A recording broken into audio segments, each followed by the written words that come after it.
Everyone, my name is Indu. ये हमारी computer beginner training class. आज की क्लास में हम डिस्कस करेंगे जनरेशन ऑफ कंप्यूटर। सबसे पहले हम जान लेते हैं जनरेशन क्या होता है। Generation in computer terminology is a change in technology a computer was being used. Initially, the generation term was used to distinguish between varying hardware technologies.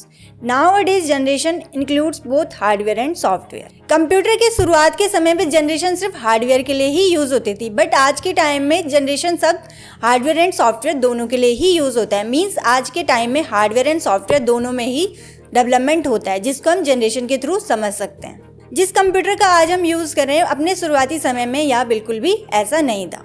अपने शुरुआती समय में कंप्यूटर काफ़ी भारी और काफ़ी बड़े बड़े होते थे, लेकिन जैसे जैसे समय बदलता गया कंप्यूटर में भी बदलाव होने लगे और कंप्यूटर की अलग अलग जनरेशन्स आई। बहुत सारे डेवलपमेंट के बाद आज हमें इस टाइप का कंप्यूटर मिला है। तो चलिए जानते हैं कंप्यूटर की कितनी जनरेशन है और अभी कौन सी जनरेशन चल रही है। तो सबसे पहले हम जानेंगे फर्स्ट जनरेशन कंप्यूटर और फर्स्ट जनरेशन कंप्यूटर में कौन सी टेक्नोलॉजी यूज़ हुई थी। फर्स्ट जनरेशन कंप्यूटर 1946 से 1959 तक यूज़ हुए थे और इसमें वैक्यूम ट्यूब टेक्नोलॉजी यूज़ हुई थी। वैक्यूम ट्यूब कांच के बल्ब के जैसा दिखाई देता था। उस टाइम वैक्यूम ट्यूब का यूज़ कैलकुलेशन के साथ साथ कंट्रोल एंड स्टोरेज के लिए भी होता था, यानी जितनी भी प्रोसेस उस टाइम के कंप्यूटर में होती थी वो वैक्यूम ट्यूब द्वारा कंट्रोल होती थी। फर्स्ट जनरेशन कंप्यूटर में सबसे पहले जिस कंप्यूटर का डेवलपमेंट हुआ उसका नाम ENIAC था। फर्स्ट जनरेशन कंप्यूटर बहुत बड़े बड़े और भारी होते थे, जिस वजह से इन्हें एक जगह से दूसरी जगह मूव कराना बिल्कुल भी पॉसिबल नहीं हो पाता था। इनका साइज इतना बड़ा होता था कि इनको रखने के लिए एक बहुत बड़े रूम की ज़रूरत होती थी। इनका साइज़ बहुत बड़ा और भारी होने के कारण ये बहुत सारी इलेक्ट्रिसिटी प्रोड्यूस करते थे, जिसके कारण ये बहुत सारी हीट प्रोड्यूस करते थे और जिस कारण से इन्हें ठंडा करने के लिए AC की ज़रूरत होती थी। अब हम आगे देखेंगे second generation of computer. The period of second generation was from 1959 to 1965. The computer of second generation used transistors. The main features of second generation computer are use of transistors, small size as compared to first generation computer, generated less heat as compared to first generation computer, consumed less electricity as compared to first generation computer, faster than first generation computer, still very costly and AC required.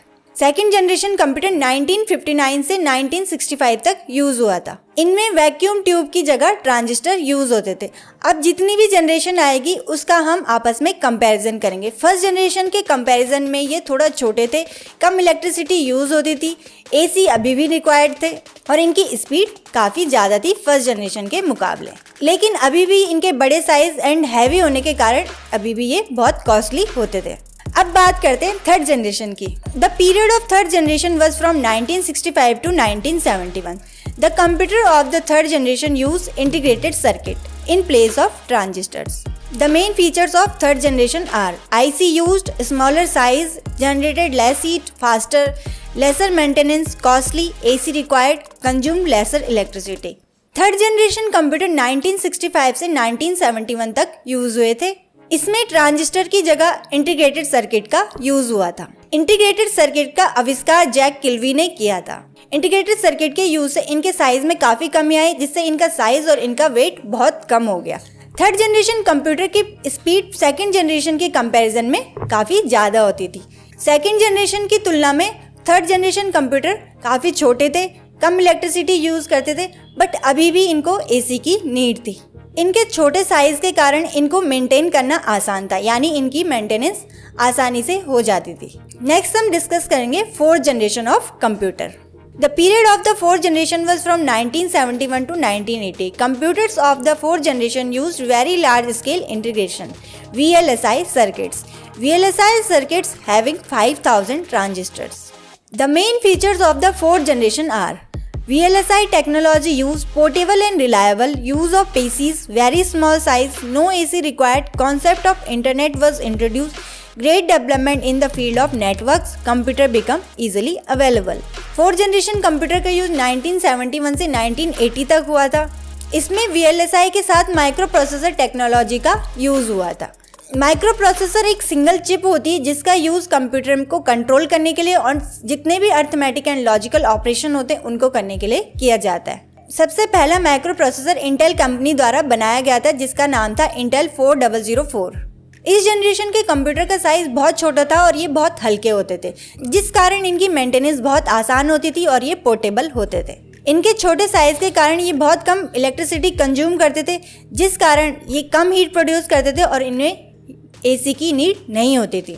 4th generation में ही C++ जैसे high level language का development किया गया।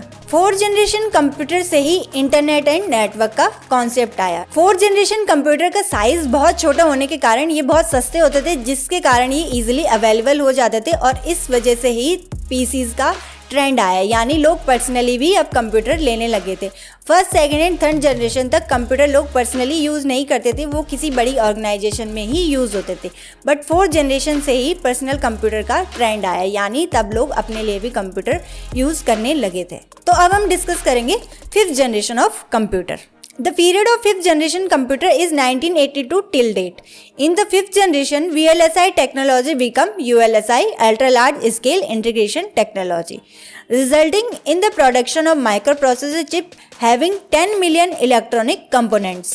The main features of 5th generation are ULSI technology used more user-friendly interface with multimedia features, availability of very powerful and compact computer of cheaper rate. Robotics AI includes robotic and game playing. 5th generation computer 1980 से अभी तक use हो रहा है, यानी अभी computer की 5th generation चल रही है।